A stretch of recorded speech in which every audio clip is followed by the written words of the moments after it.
Thank you for joining Dr. James, Rini, and I, the Curiosity Conduit, Dana Ortiz, for a look behind the curtain of Letting Destiny Deliver. Dr. Rini is a practicing psychotherapist for the last 46 years, and I am a retired law enforcement officer with 26 years' experience and am now a psychology student. Please feel free to add comments or ask questions below and make sure to subscribe and like. Dr. Rini or I will be happy to answer any questions you have. So today we are in chapter 2 and diving deeper into the conscious and unconscious when discussing the metaphorical comparison to the sun and moon. This conversation may lead to feelings of inspiration and curiosity, and it could also create some inner movement. That's all welcome. Life will reveal your destiny through all opportunities you keep yourself available for. So allow yourself to stay open and let's see what destiny delivers. So, Dr. Rini, you compare the conscious and unconscious minds to the sun and moon.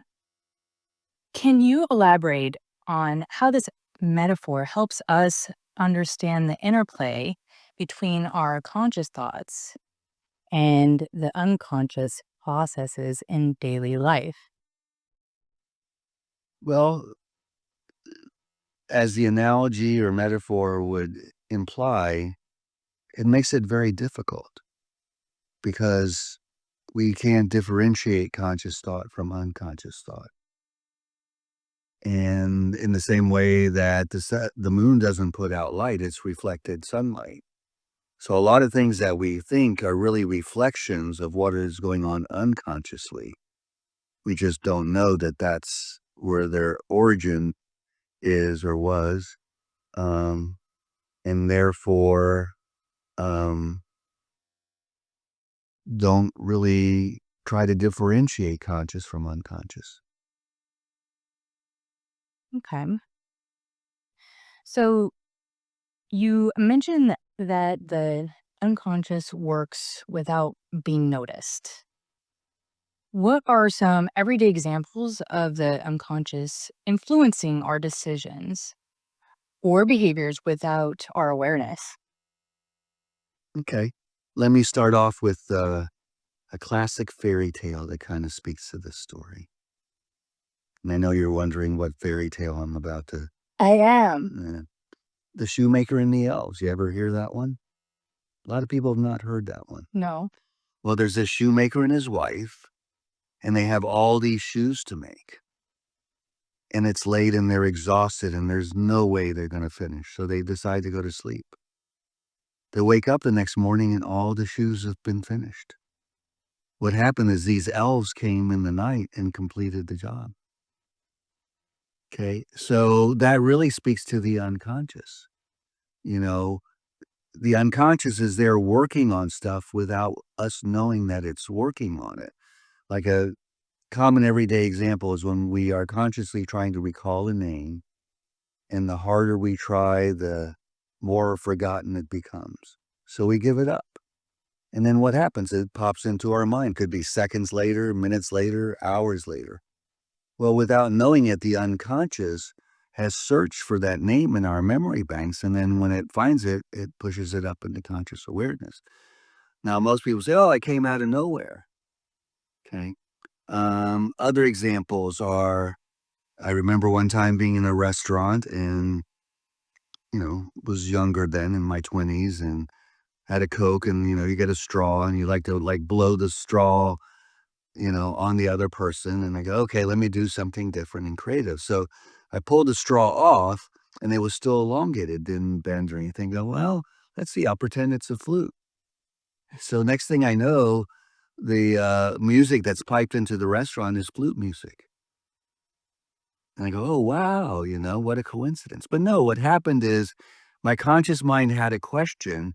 My unconscious answered it by, oh, pretend it's a flute because it heard the flute music. Another time I was riding in my car. It was fall and the sun was going down and starting to get a little chilly. And there was a song on at the time the heat is on was the main line, and I automatically flipped the heat on without even thinking about it. So the unconscious spoke to me in that, yeah, I need to turn the heat on, but I didn't realize the connection until I did it after. And of course, there's the famous Freudian slip where you mean to say one thing, but you say another, you know? Um, when we pun, we do that unconsciously. That's why people go, "No pun intended," because it's the unconscious mind that did because that's the language it speaks. It's one of the languages speaks. So in that way, it affects our behavior all the time. Moods, people don't they're in a mood, it affects their behavior. Well, the mood is that they're stirring in something in the unconscious that's bothering you. And people looked at anxiety and depression that way, that these are signals from my subconscious to change something or pay attention to something. And then they were able to tune into themselves and communicate with their unconscious and find out what that is that would resolve the depression or anger so much faster. So you the example that you gave when you said the heat is on the song, Yeah, and then you turn the heat on, yeah. that's a great example of how what is around us influences us. Absolutely. And, I mean, that innocently enough, but there's lots of things between media and social media and everything like that, what we allow ourselves to see and how that can definitely work in the background and influence us as well. Is that And correct? correct, and people's energy influences us, their facial expression or their tone of voice.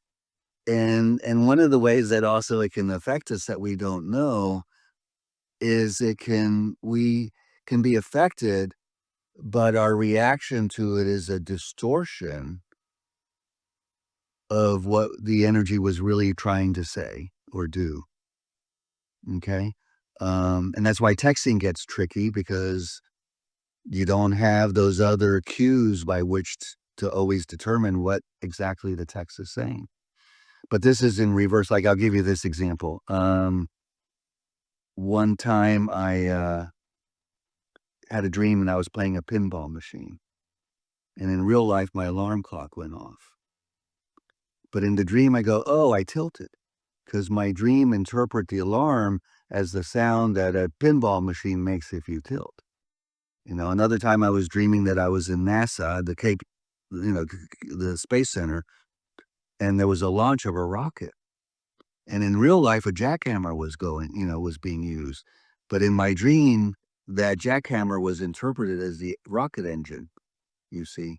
So the unconscious will interpret things based on its context, what it's thinking about, and vice versa. A lot of times, what we think consciously is based on what we're thinking unconsciously that then causes us maybe to misinterpret.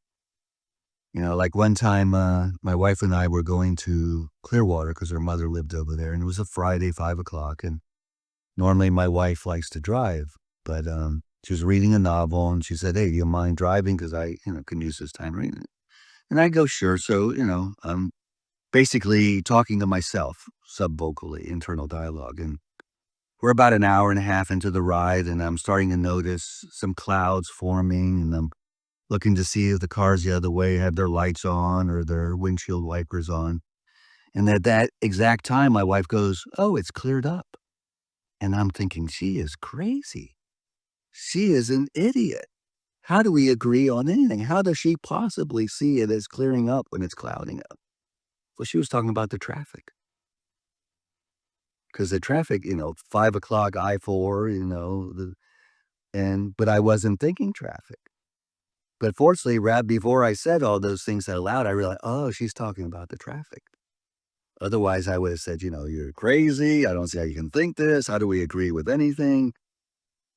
So you see how the two minds can influence each other. Um, so it is, it's a dual control system. They both control our behavior and our thoughts, but we don't control which one is controlling what at the time and how it may be influencing the other mind and misinforming it. Mhm. So let's talk about you were talking about influence. We're gonna go a little bit, I think, into more navigation. So, how does the ego guide the conscious mind? The ego is aesthetically driven. So that basically means I'm good, I'm smart, I'm funny, I'm entertaining. You're stupid, you're dumb. Like parents, when a Is kid that why at times a lot of people are just like, "Everybody's stupid?" well, But here's a better example. It's kinda like, when our child's behaving, it's my kid. Hmm. When he's misbehaving, he's your kid, you see? So the ego wants to disown anything negative, only own what's negative, and push off what's negative on somebody else. It can be reversed too, because if we have our ego may be lined up where we don't accept anything good. We only accept crap and only put ourselves down. So let me add this one point because I've done this with clients and it kind of blows their mind. So when they're, wanting to be humble and, not talk very highly of themselves or maybe talk very negatively of themselves, I go, that's very egotistical. 'Cause it's the ego that's putting us down. It can inflate us and it can put us down. Either way, it's egotistical. The what you want to have is true. What is an accurate sense of who I am, rather than inflating it or, you know, disparaging who we are. so what you were describing, these are some of the risks if the conscious mind thinks it works all alone. Is that some of the risks, or what are some other Well, ones? it's a risk of how the conscious mind works. Again, it's aesthetically driven. What's good is mine, what's bad is yours. What's interesting belongs to me. What's boring is, or people won't talk because they're afraid they're going to be boring. So that's what I mean. It makes choices based on that aesthetics. Am I going to look stupid? Or if I answer all the questions, are people going to think I'm, egotistical? And the ego is according to Freud the reality principle. It's there to check to see if it's real or not. Okay. And then one more thing that I think I've said about the conscious mind, it's also the immune system for ideas, and it will reject foreign ideas just because they're foreign, just like the body rejects foreign proteins just because they're foreign. But it may be the very ideas the mind needs in order to heal or problem solve. Oh, that's good. Um, in thinking about this, some of the things that I would think about is when the ego thinks it works all alone, is that that person, it can just start going off you're describing, one way of being, "Oh, I am good, I'm all these things and you're bad," but it can show in a person and make them very rigid.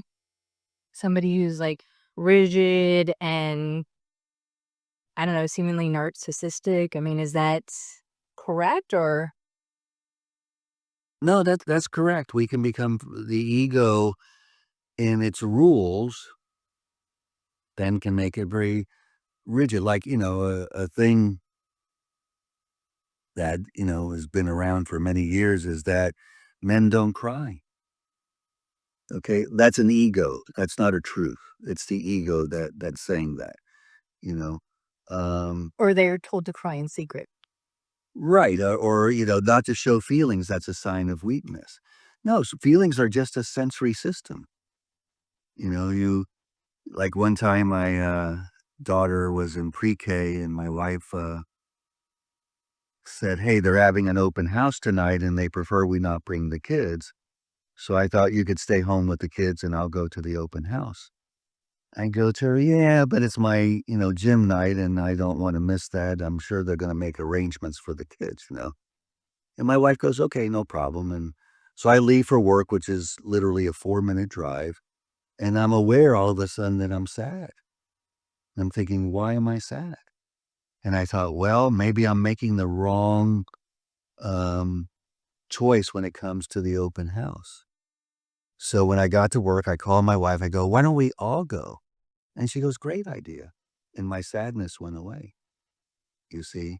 So my ego didn't sees feelings as a sensory, mechanism, and so I dove into that feeling to figure out what was it trying to tell me. And because I figured out what it tried to tell me, it went away. It didn't, if you're calling out somebody's name, they don't hear you, you keep calling their name. Once they hear you, that you don't have to keep repeating their name. So you're definitely a person who's, in tune with yourself and your feelings. So what's a question someone can ask themselves in any situation to help put the ego in check? Like to check themselves, spot check themselves. The magical question. Um, to spot check themselves. Yeah, I mean, for me, what I do is I'll sit there and say, okay, is this action or how I'm feeling about this beneficial for me? Or is it hurting me? And just trying to look at that.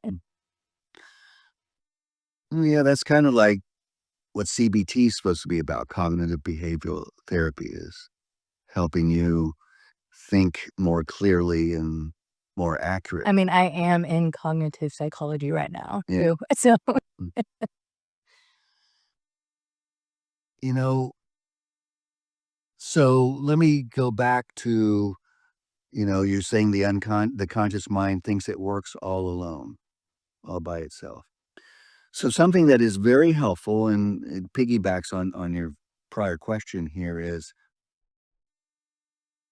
you know, in religion, people, like in AA in particular, they say turn it over to a higher power. Okay. And basically when they say that, what they're telling you to do is let go of the need to solve this problem consciously. Same thing with prayer. We're praying to some higher power, something beyond conscious awareness to solve our problem.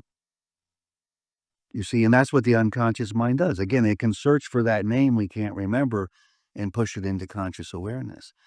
So most of the time in therapy, I come up with my interventions and solutions unconsciously. Like I remember one time a subject client came in and she wanted hypnosis to stop smoking. And I'm thinking, oh my God, I can't imagine, this person's been smoking for 40 years. They're a chronic smoker. They have mental health issues. How in the world am I gonna be able to do that? And I remember saying to myself, "Don't worry about it. My unconscious is gonna come up with something." And you know what? It did. And that person has never smoked again. It's been 10 years. and that speaks to me so much. I mean, a lot of that drive. So I see that partner and I just delay this. Says, "Okay, I'll turn it over there, and then the answer will come to me." But I suppose what's difficult for that is for anybody who's listening right now who still does not have a good relationship with themselves nor trust themselves. So then I guess the question would be um more so of an exercise that would help them to trust themselves to go along with those Well, I steps. would do it differently, other than the word trust. Okay. Just knowing that you have that there, okay? I mean, you walk without thinking about it. There's so many things most of the things we do well, we do without having to think about it consciously. And if you do think about it consciously, you're not gonna do it as well. So just knowing and trusting that that part of you will show up.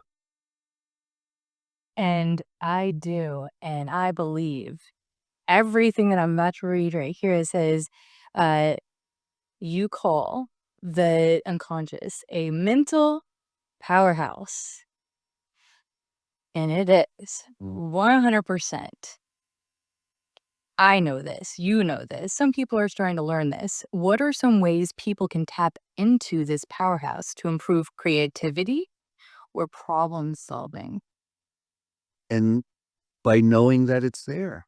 Like, I had a client, it still comes in from time to time, he's a radio personality, and he was invited to this he won an award, so he had to go to this conference and accept the award, and he was all nervous, what was he gonna say, and I go, "Don't worry about it, it'll come to you, when you're up there." And he took that advice, and it worked, and he's done it ever since, and he was on another TV show, was another celebrity and who'd been on TV and talk shows and whatever, and She was nervous when it came her time to talk, and he goes, "Dr. Rini told me to do this."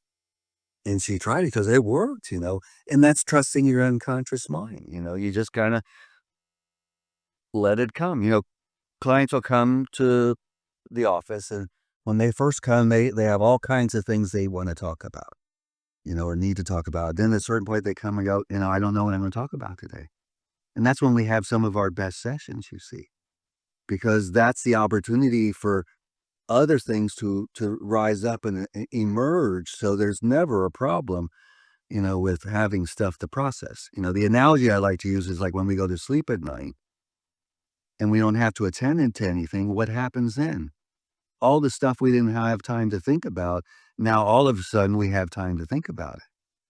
But it's at the worst time because we're trying to go to sleep, you see. So the unconscious is always working, always processing. Dreams are another example because when we're dreaming, it's produced unconsciously. But if you remember that dream in the morning, it's because you were consciously aware and present. So both minds can be in the same place simultaneously. Now, most people won't remember their dreams after they wake up unless they write them down. And then, they have notes, they can go back and review it. And if they keep a journal of it, they can start connecting with it. Unfortunately, we don't tend to have those ties or connections to our unconscious. It's in one ear and out the other. So we can't see that there is continuity, that there is a flow, that there is a narrative taking place unconsciously unless you keep tapping into it, unless you watch the show every week or every episode. So, can you share there's one and it's one simple thing that you've, you've shared with me. I've done this. I've had other people do it. It really, really works. And it's so simple and so many times, let me back up a little bit. Us as individuals, we will get busy on our lives. So much to the point that just consciously we start to forget things or lose our place or wherever we're at, right? Because it's just a little too chaotic, too overwhelming for our mind at that time. And we'll forget something. And you taught me something to tell myself of to remember. Say you're going to remember. Can you go into that and do you know what I'm talking about with that? Like, oh, you'll remember this, or say the words that you'll remember. Mm. And you work on that with yourself. And I do remember, and I will remember. Okay. Well, one way that I can think of answering that question is you want to be very mindful of what words you use in talking to others, but especially yourself. If you go, "Hey, don't forget to turn off the light before you leave," your unconscious hears the word forget. You know, if I tell you not to think about your shoes, you're going to think about your shoes. So use the word that or words that you want, with the result you want. Like I had alopecia areata, which is balding in areas. In this case, it was on my scalp. And the dermatologist gave me an ointment to put on it that would suppress the immune system so that the hair could grow. Because the hair was attacking the protein, thinking it's a foreign protein, or the immune system was. And the doctor said, if this doesn't work, then we're going to have to inject your skull with steroids, which is very painful. And of course, I didn't want that. So instead of calling it a bald spot, I called it a growing hair spot. Mm. You verbalize the hair to Well, I put, and they say it grew back. It's a growing hair spot. well, I can't prove otherwise, so what I can say from personal experience is talking in that way does work, um, and Because it evokes the unconscious. yes, That's what you're doing. You're evoking it. Everything evokes the unconscious. It's always present. We just don't know it. Just like we always dream, but we don't always know it because we're not always consciously aware of while we're dreaming. You know, and the more aware you can be of it how it plays a role in our life, then we are able to take two separate systems and combine them and make them one. we're gonna get there. Okay. People keep on staying tuned. We're gonna get there. I want to tell this joke, whether I should or not, but Do it. kind of speaking to the unconscious. Um, Confucius say, "He who goes to bed with sex problem on mind, wake up with solution in hand." Why did I say do it? Because you didn't know what you were getting, I know, I like that still. but it's also true at a literal level, the old expression, "Let me sleep on it," because if you sleep on it, your unconscious mind is a search and process engine. And if you give yourself the unconscious time to search and process, that's why I like to go back and things that I really enjoy learning, I reread it over and over for years to come because I will always get more out of it. Because my unconscious is processed. And then when I go back to it, my unconscious goes, "Oh, you didn't see this the first time. So it's a relationship. And it's just building that relationship, getting to know it. And you know, um, I believe I told a story about Carl Jung, how people said he was wise and a sage, and he says, "I don't accept that. All I did was dip my hat into the stream." He goes, "But in order to dip your hat in the stream, you have to stoop a little. You got to let go of that ego inflation. That will get in the way because then it wants to be in charge. And by being in charge, it basically disqualifies the very competent unconscious mind because you got too many cooks in the kitchen then." Well, that is all really good, and I appreciate that. Is there anything else you would like to say? No more jokes, though. Is there anything else you'd like to say? Why am I not allowed to? Oh, fine. You can tell a joke if you have one. I plenty of joke. No, come on. Is there anything else you would like to add? No, I'm good. Okay. Well, thank you for joining Dr. Rini and I on this journey behind the curtain of letting destiny deliver. Join us next time as we will be discussing a very famous study in the neuroscience world and what it teaches us about how our brain works. Remember, questions or comments on our site are welcome. Did you want to say something? I did. Okay, I just wanted to say something. well, say it. Okay. That this obviously can be very overwhelming for the conscious ego. And what the conscious ego will tend to do is just quit, move on to something else. Okay. But what the unconscious mind is, it's like a jigsaw puzzle. It will take these individual pieces that are random, find where it fits, and then at a certain point, you have the whole puzzle finished and you can see the bigger picture. So I would encourage people to keep on learning, let the pieces accumulate. One brick does not build a wall, you know? No, it does not. And I do now. So remember, questions or comments are welcome below. Now ask yourself, what part of your life might destiny be trying to speak through right now? Keep exploring, stay curious, and remember, destiny isn't something you chase, it's something you allow. Until next time, be well.